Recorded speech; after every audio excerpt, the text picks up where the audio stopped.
দুইটা জিনিস আপনাকে চিরস্থায়ী শান্তি দেবে, দুইটা। ঠিক আছে, এগুলো আমাদের মানে একদম ফুল প্র্যাকটিক্যাল কথা বলছি। প্রিয় যুবক ভাই, যে কারণেই মাদকের কাছে যান, হতাশা হোক, চাকরি পাচ্ছেন না বলেন, পারিবারিক চাপ বলেন, বন্ধুদের পাল্লায় বলেন, বা ফ্রাস্ট্রেশন যেটাই বলেন, কোনো কিছুই এই পৃথিবীতে স্থায়ী না। সব কিছুর পরিবর্তন আছে, সময়ের পরিবর্তন আছে, এবং মাদক এই সব সমস্যা থেকে আপনাকে সলিউশন দিতে পারবে না, চিরস্থায়ী শান্তি মোটেই দিতে পারবে না। সাময়িক একটা আপনাকে কি বলবো ভাইব দিতে পারে, একটা ফ্লেভার দিতে পারে, সাময়িক একটা ভাইব, যে আপনি খাচ্ছেন মনে হচ্ছে হ্যাঁ ভালো লোডে আছি, আমার কোনো চিন্তা ফিকির নাই, ঠিক আছে, কিন্তু এটা আপনাকে চিরস্থায়ী আপনাকে শান্তি দিবে না।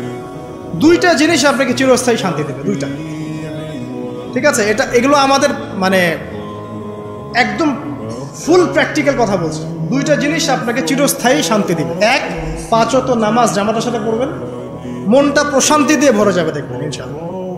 শুধু ট্রাই করে দেখেন না ভাই, 40টা দিন ট্রাই করে দেখেন। আর 2 নম্বর জিনিস হচ্ছে, এটা আরও বড় অস্ত্র। 5 ওয়াক্ত নামাজের সাথে আপনাকে ডেইলি কোরআন তেলাওয়াত করতে হবে, মিনিমাম 1 থেকে 2 ঘন্টা। 1 থেকে 2 ঘন্টা কোরআন তেলাওয়াত করবেন, অশান্তি বলে কোনো কিছু আপনাকে স্পর্শ করবে না। সারা দুনিয়ার মানুষ চারপাশ থেকে আপনাকে যদি প্যারা দেয়, পেরেশানি দেয়, পেইন দেয়, আপনার মাথা রিল্যাক্স থাকবে, কারণ আপনার মধ্যে কোরআন আছে। বিশ্বাস করছেন না কথা? আল্লাহর কিতাবের কাছে এসে দেখেন, মাদক ছেড়ে দেন প্রিয় ভাই। আর আইন দিয়ে এইসব দেওয়ালে দেওয়ালে লেখে, হ্যাঁ, আর এই মাঝে মাঝে এইসব 2-4টা মাইকিং করে বুলিয়া উড়িয়ে যুব সমাজকে মাদক থেকে দূরে রাখা যাবে না, যতক্ষণ পর্যন্ত ওদের আত্মিক পরিশুদ্ধি না হচ্ছে, ওরা আল্লাহর কাছে আত্মসমর্পণ না করছে। কেন খাবো না, যখন উত্তর দিবে আমি আল্লাহর ভয়ে খাই না, ব্যাস, তার মানে ও মুমিন হয়ে গেছে। আর এখন কেন খাচ্ছে? বিকজ ও হতাশ, চাকরি পায় না, গার্লফ্রেন্ড ছেড়ে গেছে, এই হয়েছে সেই হয়েছে, পারিবারিক চাপ, এখন সে মাদক খাচ্ছে। আরেকটা বিষয় থাকতে হবে, শুধু নসিহত করেও সব হয় না, আইনের সুশাসন নিশ্চিত করতে হবে। সত্যিকার অর্থে যদি সুশাসন নিশ্চিত হয়, তখন দেখবেন মাদক দ্রব্যের যে তৈরি করছে, যে বিক্রি করছে, যে খাচ্ছে, সবাইকে যদি শাসনের আওতায় আনা যায়, ওই যে শেষের দিকে আছে শাসনের লাঠি উঠিয়ে নিও না, তখন দেখবেন ইনশাআল্লাহ সমাজটা মাদক মুক্ত হবে, আদারওয়াইজ হবে না। সবচেয়ে বড় অস্ত্র হচ্ছে আল্লাহর ভীতি। আল্লাহকে ভয় করে মাদক ছেড়ে দেন, ইনশাআল্লাহ তাআলা আল্লাহ পাক আপনাকে জান্নাতে মদ খাওয়াবে ইনশাআল্লাহ। হ্যাঁ, জান্নাতে শরাব আছে তো, এবং আমরা জান্নাতে শরাব খাবো ইনশাআল্লাহ। ওই শরাব খেলে কেউ মাতাল হবে না, বরং আপনার শক্তি আরও বাড়বে, আপনার সব ধরনের শক্তি বাড়বে। লাযযাতুল লিশ-শারিবিন, আল্লাহ পাক বলেছেন এটা যারা পান করবে এটা খুব চমৎকার সুস্বাদু হবে। জানজাবিল মানে আদার একটা ফ্লেভার থাকবে, সূরা দাহারের মধ্যে আল্লাহ পাক বলেছেন। পরে দেখেন জান্নাতে এগুলো থাকবে। দুনিয়াতে এগুলো ভোগ করে নিলে জান্নাতে তো কিছু পাবেন না। সো জান্নাতের জন্য এগুলো রেখে দেন। এই বেপরদা মেয়েদের পিছনে ছুটেন না, আপনার জন্য অনেক সুন্দর সুন্দর হুর আইন অপেক্ষা করছে। আমি আজকে সকালে একটা হাদিস পড়েছি, মুয়াজ বিন জাবাল থেকেই বর্ণিত। তিনি বলছেন রাদিয়াল্লাহু আনহু যে আল্লাহর নবী আমাকে একদিন বলছেন যে দুনিয়াতে যখন কোনো স্ত্রী কোনো স্বামীর সাথে খুব খারাপ বিহেভ করে, আছে না ভাই, মানে সবাই ভুক্তভোগী নাকি?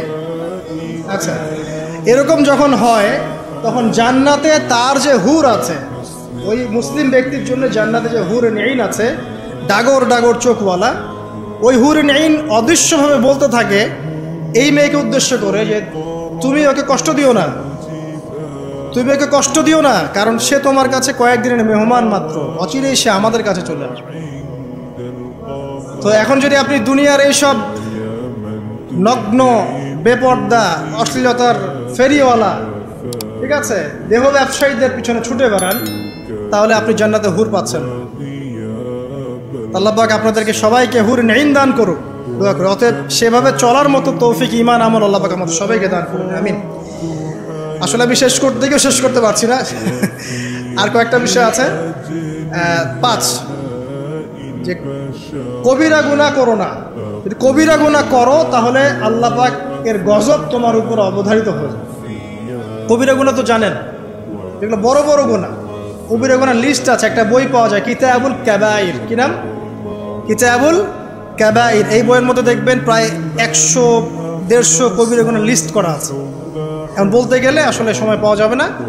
যত বড় বড় কবিরা গুনাহ আছে, চুরি বলেন, ডাকাতি বলেন, জেনা বলেন, এই যে ধর্ষণ বলেন, গীবত বলেন, অপবাদ দেয়া বলেন, হ্যাঁ, মাদকদ্রব্য সেবন ইত্যাদি, সমস্ত গুনাহ থেকে আমাদেরকে বেঁচে থাকার চেষ্টা করতে হবে। হয়তো একবারে আমরা পারবো না, কিন্তু চেষ্টা চালিয়ে যেতে হবে ইনশাআল্লাহ। আস্তে আস্তে আস্তে আস্তে আমরা ইনশাআল্লাহ যত পরিণত হব, যত বয়স হবে, যত ম্যাচিউর্ড হব, তত গুনাহ থেকে বেঁচে থাকতে পারবো ইনশাআল্লাহ তাআলা। আল্লাহ পাক তৌফিক এনায়েত করুন। আর গুনাহ থেকে দূরে না থাকতে পারলে আল্লাহ পাক তার উপর গজব অবধারিত হয়ে যায়, আল্লাহ পাক রাগ হন তার উপর। 6 তিনি বলছেন নবী সাল্লাল্লাহু আলাইহি ওয়াসাল্লাম, যদি তোমার জীবদ্দশায় মুসলিম এবং কাফেরদের মধ্যে ব্যাটল হয়, যদি হয়, না হলে আবার জোর করে লাগানোর দরকার নেই। মিডিয়া দেখেন না, জোর করে যুদ্ধ লাগায় দেয়। মানে চীন আর তাইওয়ানের সম্পর্ক আছে, মানে মহড়া চলছে, মিডিয়ার ভাইব দেখলে মনে হয় যে যুদ্ধ লেগে গেছে। এই ক্ষেপণাস্ত্র চালালো, এইটা করলো, এই সেটা করলো, মানে ও নিজেই লাগাই দিবে যুদ্ধ লাগার আগে। তো এই ভাইবগুলো থেকে দূরে থাকে। তো যদি তোমার জীবদ্দশায় দেখো যে কুফার এবং মুসলিমদের মধ্যে একটা ব্যাটল হচ্ছে এবং তুমি সেখানে উপস্থিত আছো, তাহলে সেখান থেকে পালিয়ে যেও না। যদি সমস্ত মানুষও হালাক বা ধ্বংস হয়ে যায়, তবুও পালিয়ে যাও। তো ওইটা তো অনেক বড় স্কেল। এখন কি ইসলামের জন্য তো দিনের জ্ঞান অর্জন করা যায়, তাই না?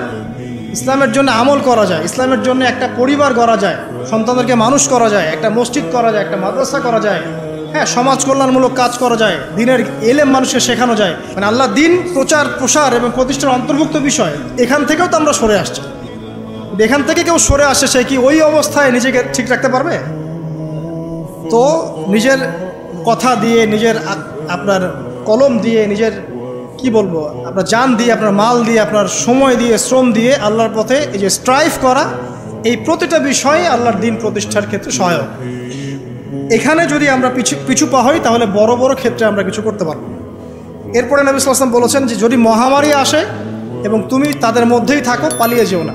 এটা কোয়ারেন্টাইন। কারণ তুমি যখন অন্য কোনো জায়গায় চলে যাবে, ওরাও তখন ওই ভাইরাসের শিকার হবে। তার মানে মহামারী আসবে, এটাও বোঝা যাচ্ছে। এবং শেষ জামানায় মহামারী কিন্তু বাড়বে, এবং এটা একটার পর একটা আসতেও থাকতে পারে। আর সব মহামারী মানে যে আল্লাহ পাকের গজব হিসেবে ধরে নেওয়া যায় এমনটাও নয়। অনেক বিষয় আছে যেগুলো ম্যানুফ্যাকচার, যেগুলো মানুষ ইচ্ছা করে ছড়ায়, এমনও আছে। আর ওয়ার্ল্ডকে লিড করে এমন কিছু মানুষ যারা ইন্টারনালি করাপ্টেড, যাদের একটা সুদূর প্রসারী খারাপ নিয়াত আছে বিশ্বকে কেন্দ্র করে। বিশ্বে একটা যুদ্ধ লাগানোর খুব পয়তারা চলছে। যে কোনো উপায় হোক, একটা সভ্যতা চাচ্ছে যে বিশ্বটার মধ্যে একটা পারমাণবিক যুদ্ধ লাগিয়ে দেওয়া যায়। ঠিক আছে, মানে কি উদ্দেশ্য এটা পরে বুঝবেন। যখন দেখবেন ইসরায়েল সারা বিশ্বকে শাসন করছে, তখন বুঝবেন উদ্দেশ্য সফল। এখন আমি ওইদিকে যাচ্ছি না, তবে এটা উদ্দেশ্য তাদের আছে। এই জন্যই তারা পারমাণবিক শক্তিধর কান্ট্রিগুলোকে উস্কানো শুরু করেছে, একজনের আরেকজনের বিরুদ্ধে। তো যদি মহামারী আসে এবং তুমি তাদের মধ্যেই থাকো, পালিয়ে যেও না, ওখানেই থেকো। কারণ যদি একজন ব্যক্তি মুমিন হয়, মহামারীতে মৃত্যুবরণ করে, নবী সাল্লাল্লাহু আলাইহি ওয়াসাল্লাম বলছেন সে ব্যক্তি শহীদের দরজা পাবে।